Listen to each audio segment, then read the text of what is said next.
चिंताकल्प channel को आपण मानक स्वागत। आज चिंताकल्प चैनल विषय वस्तु होउछि सचोटतार मूल्य। गोटे सहर रे जने कपड़ा व्यवसायी थिले, तांको समस्ते सेठ नाम संबोधन करुथिले। सेठंकर 3 पुओ थिले और बुनाहात करबा पई सेठ हरेन नामक जने व्यक्ति को रखिथिले। पिलाटी बेलू हरेन सेठ घरे काम करे। सेठ धर्मपत्नी देहांत पर सबु कामरू तांकर आग्रह भांगीगला। 3 पुओ सान बेलू अयास आराम रे बढ़िथिले। अभाव असुविधा किछि जानती नहीं।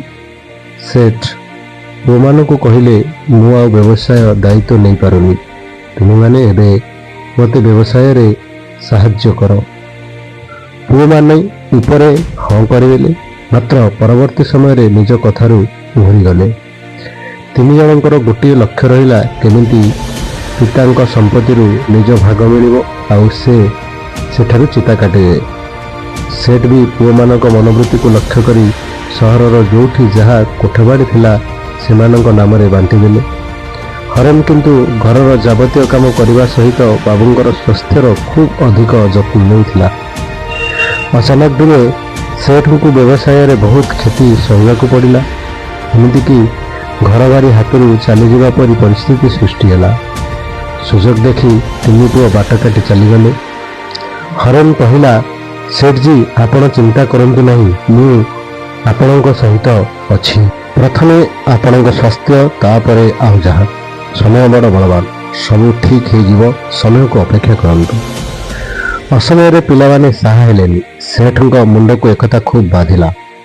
डाक्तरखाना रे चिकित्सित होई धीरे धीरे से सुस्थ हेले। घर आ फैक्ट्री बंधक रहिबा परे नीलाम होई गला। उपाय शून्य होई हरेन सेठ को निज घरे आश्रय देला। दिने फैक्ट्री किछि पुराना कर्मचारी सेठंक पाखरे पहुंची पुणी फैक्ट्री काम आरंभ करने को प्रस्ताव देले। बैंक भी सेठ को आगरू जानिथिला, एणु सुविधा रे ऋण मध्य मिलीगला। सेठ पुणी व्यवसाय आरंभ कले। जोग को व्यवसाय पूर्वपरि चलला, भल लाभ हैला। हरेन सब दायित्व कांध को नहीं सुरखुरु तुलाइला।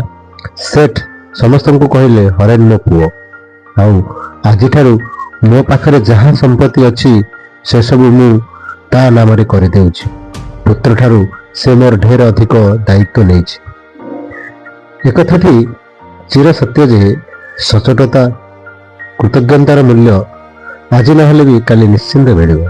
एणु निज कर्म रे निष्ठा और सचोटता बजाय रखिले दिने ना दिने सफलता निश्चिंत प्राप्ति हो।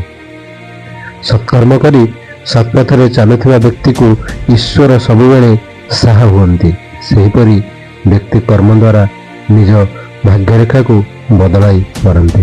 सेथिପାଇଁ परा कुहा जायछि, कर्म ही भगवान। धन्यवाद श्रोता बंधु।